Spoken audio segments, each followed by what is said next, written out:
আসসালামু আলাইকুম। অলি স্যারের লাইভ ক্লাসে সবাইকে স্বাগত।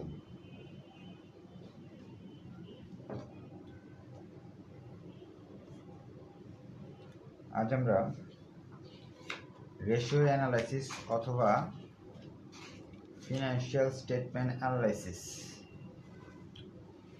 এর থেকে একটা অঙ্ক করব। এই চ্যাপ্টারটা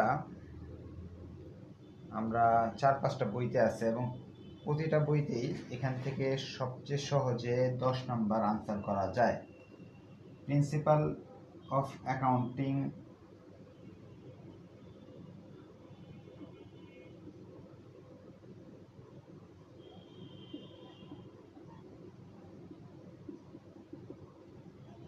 ফিনান্স ম্যানেজমেন্ট ডিপার্টমেন্ট, আর এটা হলো ম্যানেজমেন্ট, এটা হলো 10ম চ্যাপ্টার 10। ফিনান্সের এটা দ্বিতীয় বা তৃতীয় চ্যাপ্টার হবে। ইনভেস্টমেন্ট ম্যানেজমেন্ট, এটা তৃতীয় chapter. Working capital final year, 8ম বা 9ম চ্যাপ্টারে আছে। তাহলে এই অধ্যায়টা প্রতিটা ডিপার্টমেন্টের অনেকগুলো বইতে আছে এবং প্রতি ডিপার্টমেন্টের থেকে আপনি প্রতি পরীক্ষায় 10 নাম্বার কমপক্ষে পাবেন, 14 নাম্বার, 10 থেকে 14 পাবেন এবং সহজে। কারণ এখানে কিছু সূত্র মুখস্থ করলেই পারা যায় এবং সূত্রগুলো আমি দিয়েছি আগেই। 10টা সূত্র আছে আর লেকচার শিটে মনে হয় 5-6টা অঙ্ক আছে। সেগুলো করলেই 10 নাম্বার কনফার্ম এবং সবচেয়ে সহজ থেকে আগে শুরু করছি। তাহলে আপনারা লেকচার শিটটা এখন থেকে প্রিন্ট করে নেবেন অথবা লেকচার শিটটা লিখে নেবেন অথবা বই থেকে লেকচার শিটের আপনার অঙ্কগুলো খুঁজে নেবেন, তাহলে ক্লাসটা ভালো বুঝতে পারবেন। আজকে অনেকের কাছে লেকচার শিট নাই, যেহেতু আমি অঙ্কের প্রবলেম 1 NU 2016 NGT ছাড়াও এই অঙ্কটা আরও 8-10 বার বিভিন্ন সালে আসছে, খুঁজে পাবেন। আমি প্রশ্নটি লিখে দিই। লেখা আছে ইনভেন্টরি, আমি সংক্ষেপে লিখতেছি। ইনভেন্টরি লেখা আছে 1.5 লক্ষ টাকা। আমি প্রশ্ন লিখতে লিখতে আপনারা আপনাদের ফ্রেন্ডদের মেনশন এবং শেয়ার করে দেন। আসলে এই ধরনের অঙ্কগুলো জুমে ক্লাস করলে বেশি সুবিধা হয়, সরাসরি প্রশ্ন করা যায়, বোঝা যায়, কিন্তু লাইভে তো সেরকমভাবে প্রশ্ন করা যায় না। যারা ইন্টারেস্টেড আছেন তারা জুম দিয়ে পড়তে পারবেন। তারপর আছে প্রিপেইড এক্সপেন্স,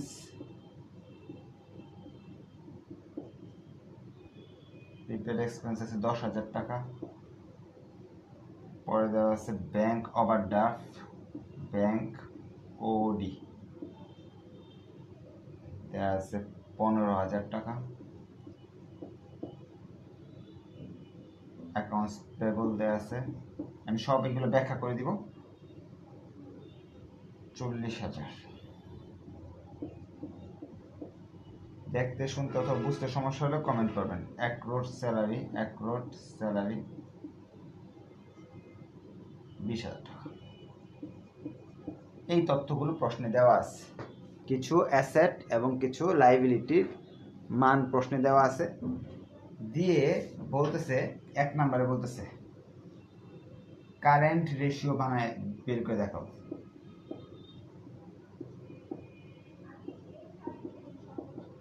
একটা মজার বিষয় হলো, এই চ্যাপ্টার থেকে যে কোনো অঙ্কই আসুক না কেন 99% শিওর থাকেন এই রেশিওটা চাইবে।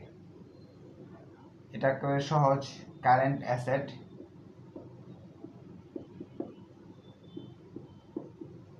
By current liability.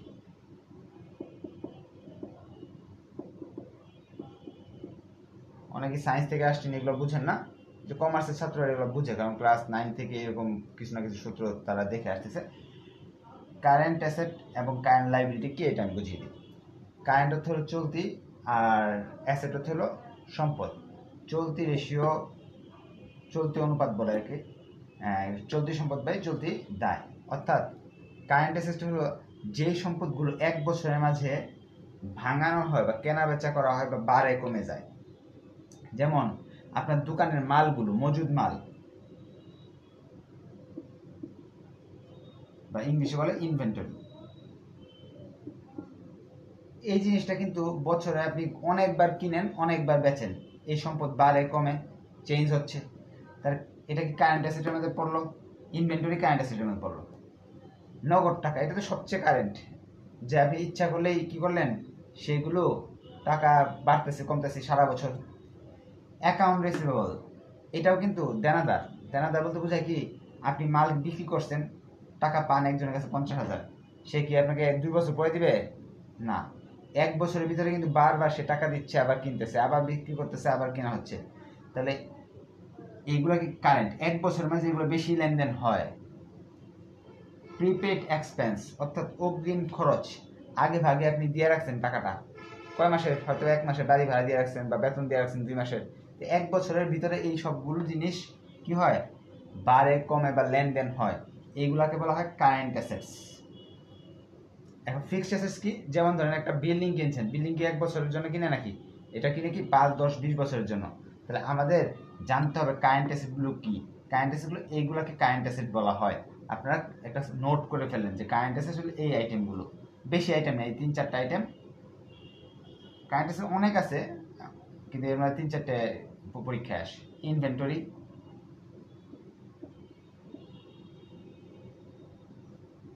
কারেন্ট অ্যাসেটের পরিবর্তে এই শব্দগুলো লিখে ফেলতেছি: cash, account receivable, prepaid expense. আপনি চাইলে কারেন্ট অ্যাসেটটা এইখানেও বের করতে পারেন, হেয়ার লিখে, হেয়ার কারেন্ট অ্যাসেট সমান সমান এইগুলা লিখতে পারেন। আমি কি করছি, আপনার সংক্ষেপে এ দিয়ে করে ফেলছি। এইভাবে করলেও অঙ্ক হবে, সময় কম বেঁচে যাবে, কারণ এখানে হেয়ার লিখে এইগুলো বের করতে যে সময় লাগবে, এখানে লিখ করে ফেললে ইজি হবে। এখন কারেন্ট লাইবিলিটি কাকে বলে? লাইবিলিটি অর্থ হলো পাওনা। অ্যাসেট মানে কি? সম্পদ। সম্পদ মানে যে জিনিসটার দাম আছে, ভ্যালু আছে, যা আমি ব্যবহার করি, টাকা পাবো। আর লাইবিলিটি মানে যেগুলো কি টাকা পাবো না, আমার কাছে উল্টা পায়। হ্যাঁ, যেমন এই 3টে হলো এখানে লাইবিলিটি। আমার লেকচার শিটটা এমনভাবে সাজানো হয়েছে, ওইখান থেকে 4-5টা অঙ্ক যদি আপনি করেন, তাহলে বইয়ের যত নিয়ম আছে পরীক্ষা আসার মতো সবগুলো আপনাদের শেখা হয়ে যাবে, এবং আপনারা একা একাই ইউনিভার্সিটির যে কোনো অঙ্ক করতে পারবেন। আচ্ছা, তার লাইবিলিটিতে আসি। টাকা দিতে হবে, যে টাকাগুলো 1 বছরের মধ্যে দিয়ে দিতে হবে, সেইগুলোকে কারেন্ট লাইবিলিটি বলে। যেমন ব্যাংক ওভারড্রাফট, মানে ব্যাংকের থেকে টাকা আপনি উঠায় নিয়ে আসছেন আপনার অতিরিক্ত। এখন এটা ওভারড্রাফট মানে জমাতিরিক্ত, মানে আপনি এই যারা কারেন্ট অ্যাকাউন্ট খুলে ব্যাংকে, তাদের জন্য বলা হয় আপনাদের একটা লিমিট আছে। যেমন ক্রেডিট কার্ডের একটা লিমিট থাকে না, যে 2 লাখ, 1 লাখ, 50,000 বেশি উঠানো যাবে, সেরকম একটা লিমিট থাকে, যে আপনি ইচ্ছা করলে আপনার জমার চেয়ে 2 লাখ টাকা বেশি উঠাতে পারবেন, কিন্তু সেই টাকাটা 1-2 মাসের ভিতরে দিয়ে দিতে হবে। তো এইটা কি 1 বছরের মধ্যে পরিশোধ করতে হবে, তাই এটা কি কারেন্ট লাইবিলিটির মাঝে পড়ে গেল। ব্যাংক ওভারড্রাফট, ব্যাংক ওভারড্রাফট আমি সংক্ষেপে লিখতেছি, আপনারা সম্পূর্ণ লিখেন। হ্যাঁ, অ্যাকাউন্টস পেবল মানে পাওনাদার। আপনি মাল কিনে নিয়ে আসছেন, সেজন্য এক লোক টাকা পায় দোকানদার, তাহলে তো 1 বছর ঘোরানো যাবে না, তাকে কি বছরের মাঝে বারবার টাকা দেওয়া হয়, এই জন্য এটা কারেন্ট লাইবিলিটি।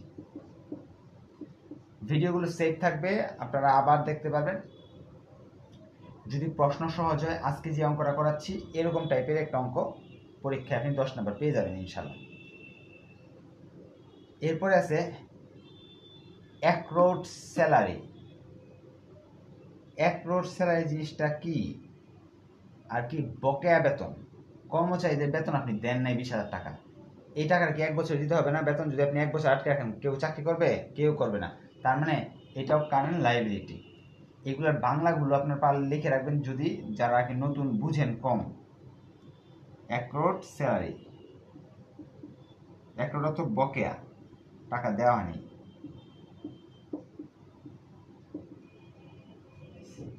এখন মানগুলো বসাই দিতেছি। হ্যাঁ, ইনভেন্টরি মান দেওয়া আছে 1.5 লক্ষ টাকা।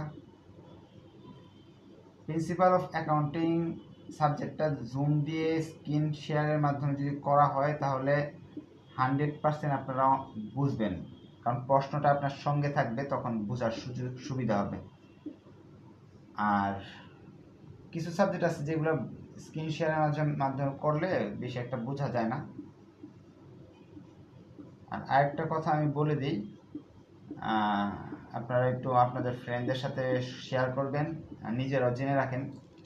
আমার লেকচার শিট, সাজেশন এগুলো সবগুলোই ফ্রি, কোনো টাকা নেওয়া হয় না এটার জন্য। হ্যাঁ, পাবলিক গ্রুপে ছবি আকারে সবগুলো 20টা বইয়ের লেকচার শিট আছে, হ্যান্ডনোট আছে, আপনারা সংগ্রহ করে নিতে পারবেন, কিন্তু টাকা লাগবে না কোনো। কিছু অসাধু আমারই ছাত্র হয়তো বা, ওরা লেকচার শিটগুলো প্রিন্ট করে মানুষের কাছে টাকার বিনিময়ে বিক্রি করতেছে। তাই আপনারা একটু সতর্ক থাকবেন, আপনাদের বন্ধু বান্ধবদের একটু সতর্ক করে দেবেন। আর পিডিএফ যেগুলো যারা প্রাইভেট পড়ে আমার কাছে, তারা ফ্রিতেই পায়, ওদের কাছেও টাকা নেওয়া হয় না। পিডিএফ ফাইল ফ্রিতেই গ্রুপে আছে, প্রাইভেট গ্রুপে। আর যারা প্রাইভেট পড়ে না, শুধু লাইভ ক্লাস করে, ইউটিউবে ভিডিও দেখে, তাদের জন্য সেটা ফ্রি অ্যাকাউন্টিং গ্রুপে বা ম্যানেজমেন্ট গ্রুপে ফ্রিতে আছে, ছবি আকারে আছে। তাহলে আমাদের এখানে ৭৫,০০০ টাকা আসলো যোগফল, উপরে 2,30,০০০ যোগ নামায় ফেললাম। এখন 2,30,০০০কে ৭৫,০০০ ভাগ দিই,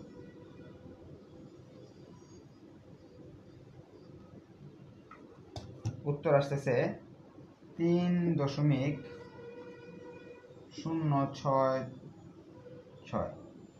অনুপাত 1। রেশিওর উত্তরটা এইভাবে লিখে দিতে হবে। উপরে যে আনসারটা, এই ভাগ করবে যে আনসারটা আছে, এটা লিখবো 1:1।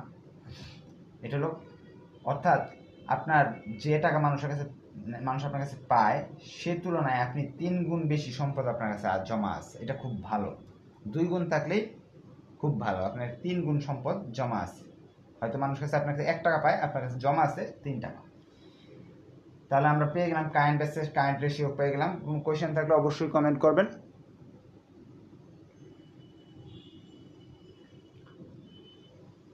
আর এই পোস্টের নিচে কিন্তু আমি লিঙ্ক দিয়ে দিছি লেকচার শিট এবং রেশিওর, এই সূত্র কিন্তু আছে।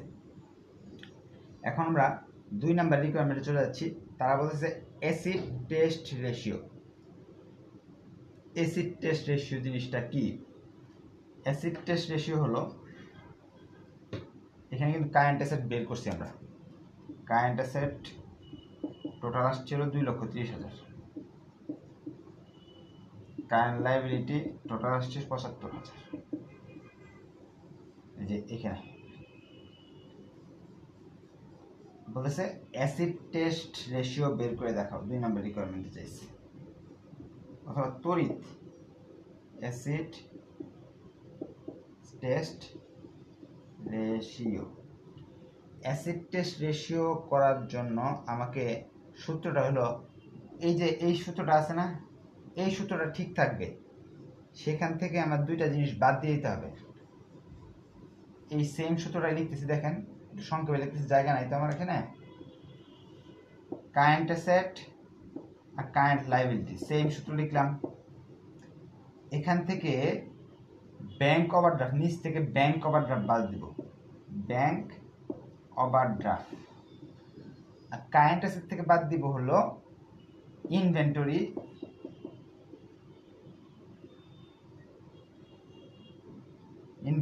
আর হলো প্রিপেড এক্সপেন্স।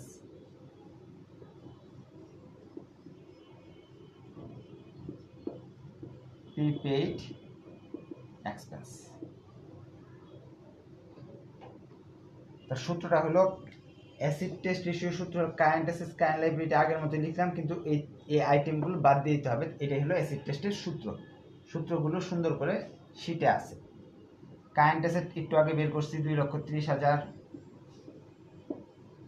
কারেন্ট লাইবিলিটি একটু আগে বের করছি ৭৫,০০০। ইনভেন্টরি যদি আমি বাদ দিয়ে দিই, তাহলে ইনভেন্টরি মান আছে এখানে 1.5 লক্ষ টাকা। প্রিপেড এক্সপেন্সের মান আছে 10,000 টাকা। ব্যাংক ওভারড্রাফটের মান দেয়া আছে এখানে 15,000 টাকা। এখান থেকে মান সব দেখে থেকে উঠিয়ে ফেলাম। তাহলে ক্যালকুলেশন করার পালা। উপরে আসে 70,000 টাকা,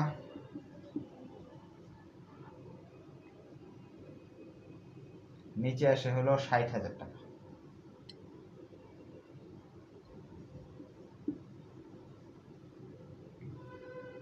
সত্তর হাজারকে 60,000 ভাগ দিব, 1:6:1। অনুপাত দিয়ে শেষে 1 লিখে দিতে হবে। এটাই আমাদের আনসার। আশা রাখি বুঝতে পারছেন, না বুঝলে অবশ্যই কমেন্ট করবেন। এরপর বলতেছে ইনভেন্টরি টার্ন ওভার রেশিও, অর্থাৎ মজুদ আবর্তন রেশিও। অর্থাৎ আপনি যে মালগুলা কিনে জমা রাখেন, 1.5 লক্ষ টাকার মাল কিনে জমা রাখছেন, দোকানের ভিতরে অনেক মাল রাখেন না, পরে এখান থেকে তো পণ্যগুলা বিক্রি হয়।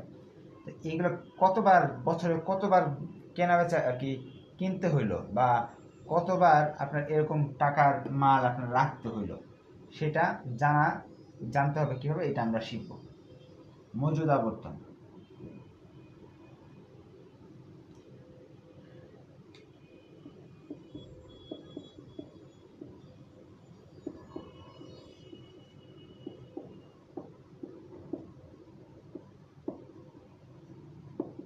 ইনভেন্টরি টার্নওভার রেশিও সূত্র।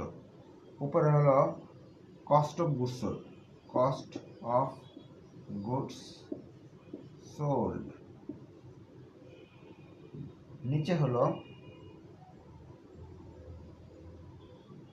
অ্যাভারেজ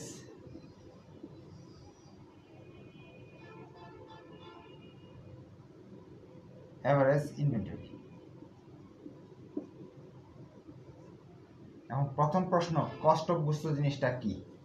আপনাদের একটা গুরুত্বপূর্ণ সূত্র শিখিয়ে দিচ্ছি কস্ট অফ গুডস সোল্ড বের করার জন্য। Cost of goods sold, here লিখবেন, হেয়ার। কস্ট অফ গুডস সোল্ডের অর্থটাকে জানতে হবে। বিক্রিত পণ্যের ব্যয় অর্থ কি?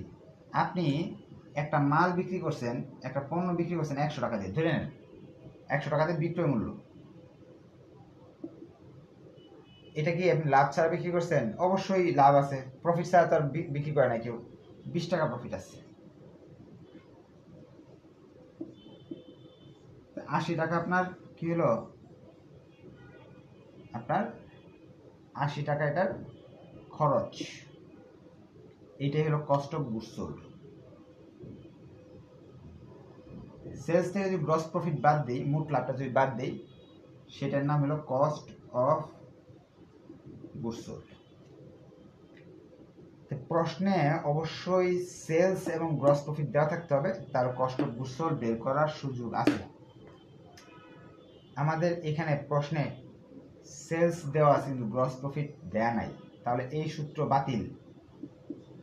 কস্ট অফ গুডস সোল্ড বের করে সেলস থেকে কস্ট অফ গুডস সোল্ড বাদ, গ্রস প্রফিট বাদ দিলে কস্ট অফ গুডস সোল্ড বের হয়, এটা একটা সূত্র। এই সূত্র এখন ব্যবহার করতে পারতেছি না। আরেকটা সূত্র আছে, ওপেনিং ইনভেন্টরি। ওপেনিং ইনভেন্টরি প্রারম্ভিক মজুদ পণ্য, যে টাকাটা দেওয়া থাকে, ধরেন 10,000 দেওয়া আছে, আপনি সারা বছর যা কিনছেন পারচেজ দেওয়া আছে ধরেন 20,000, আর ইন্ডিং ইনভেন্টরি দেওয়া আছে 5,000। তাহলে যে বেরোলো 25,000 টাকা, এটার নাম cost of goods sold, cost of goods sold. তাহলে এই সূত্র ব্যবহার করে আমি মানটা বের করতে পারবো। তো সূত্রটা আমি লিখে ফেলতেছি, দুইটা সূত্র শিখিয়ে দিলাম, এই দুইটা সূত্র দিয়ে বের করা যায়। ওপেনিং ইনভেন্টরি প্লাস পারচেস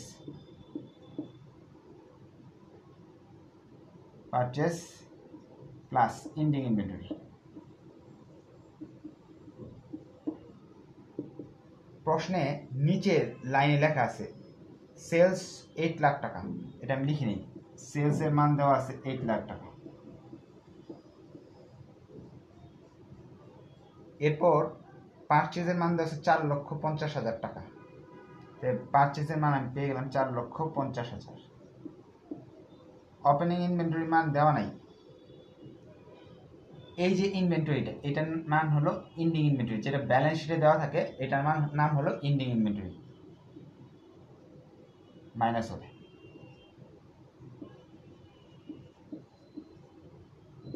তাহলে 3 লক্ষ টাকা বেরিয়ে আসলো কস্ট অফ গুডস সোল্ড। লিখলাম কস্ট অফ গুডস সোল্ড 3 লক্ষ টাকা। তো কস্ট অফ গুডস সোল্ড বের করে আমরা শিখে ফেলছি, সূত্র শিখিয়ে দিলাম, সূত্র লিখে ফেলেন। ক্লাসটা একটু মনোযোগ দিয়ে করবেন, কারণ প্রথম ক্লাস তো এই জন্য অনেক কিছু বোঝা যাচ্ছে না। অ্যাভারেজ ইনভেন্টরি মানে গড় মজুদ, মানে গড় মজুদ বলতে যে ওপেনিং আর এন্ডিং দুইটা যোগ করব, দুইটা দেওয়া থাকলে যোগ করে 2 দিয়ে ভাগ করব। যেহেতু এখানে ওপেনিং ইনভেন্টরি নাই, শূন্য, এন্ডিং ইনভেন্টরি আছে 1.5 লক্ষ টাকা, তাই এখানে একটা দেওয়া থাকলে আর যোগ করে ভাগ করার দরকার নেই। এন্ডিং ইনভেন্টরিটাই হলো অ্যাভারেজ ইনভেন্টরি। ইনভেন্টরির মান দেওয়া আছে 1.5 লক্ষ টাকা, ভাগ করলে আছে 2 টাইমস, মানে বছরে 2 বার মাল কিনলে হচ্ছে 1.5 লক্ষ 1.5 লক্ষ করে। তাহলে এটার উত্তরটা কিন্তু টাইমসে দিতে হবে, মনে রাখবেন। টার্ন ওভার বলা থাকলে টাইমসে দিতে হবে। এই চ্যাপ্টারের মজা হলো আপনি যদি পরীক্ষায় 3টা সূত্র কারেক্ট করতে পারেন 6 নাম্বার পেয়ে যাবেন। যে সবগুলো অনেক অঙ্ক আছে ভুল হলে সম্পূর্ণ কেটে দে, 0 দিয়ে দে বা 1 2 দে, কিন্তু এখানে দেখা যাবে একটা ভুল হলে একটার জন্য নাম্বার কাটা যাবে। আচ্ছা, আমরা চলে যাই এর পরের প্রশ্নে। 4 নাম্বার বলছে অ্যাকাউন্ট রিসিভেবল টার্নওভার। কোনো কিছু না বুঝলে প্রশ্ন করতে পারে। অ্যাকাউন্ট রিসিভেবল টার্নওভার রেশিও, এটা সূত্র সহজ অনেক। উপরে থাকবে সেলস, আর নিচে থাকবে এভারেজ অ্যাকাউন্ট রিসিভেবল। দেখেন সূত্রগুলোর মাঝে শিখার একটা সহজ কৌশল আছে। টার্নওভার যার কথা বলা হবে সেই জিনিসটা নিচে হয়। যেমন আগের বার ইনভেন্টরি টার্নওভার ছিল, নিচে ছিল ইনভেন্টরি, উপরে ছিল কস্ট অফ গুডস সোল্ড। এবার অ্যাকাউন্ট রিসিভেবল টার্নওভার বলছে তার নিচে হবে অ্যাভারেজ ইনভেন্টরি। হ্যাঁ, তাহলে সেলসের মান প্রশ্নে সুন্দর করে দেওয়া আছে 8 লক্ষ। অ্যাকাউন্ট রিসিভেবল একটা আছে, তাই অ্যাভারেজ বের করার দরকার নেই, এই যে একটা দেওয়া আছে 50,000। 16 টাইমস। টাইমস কেন হলো? টার্নওভার দেওয়া থাকলে প্রশ্নের উত্তরে টাইমস দিতে হবে। 3 ধরনের উত্তর হয়ে থাকে, এগুলো নিয়ে আবার ডিটেলস আলোচনা করবো আমরা। তাহলে এটা হলো আমরা যে মাল 16 বার বিক্রি করছি হতে পারে বছরে, তো হয়ে গেল। এটা হলো ডি নাম্বার চাইছিল বা 4 রিকোয়ারমেন্ট। রিকোয়ারমেন্ট 5 বলছে অ্যাকাউন্টস পেবল টার্নওভার, বলছে অ্যাকাউন্টস পেবল টার্নওভার করে দেখাও। তাহলে সূত্র তো আপনারা নিজেরা একটু আইডিয়া করতে পারছেন। নিচে হবে accounts average accounts payable. Accounts পেবলের সাথে কার সম্পর্ক? সেলসের না পারচেজের? পারচেজের, ক্রয়ের সাথে অ্যাকাউন্টস পেবলের সম্পর্ক।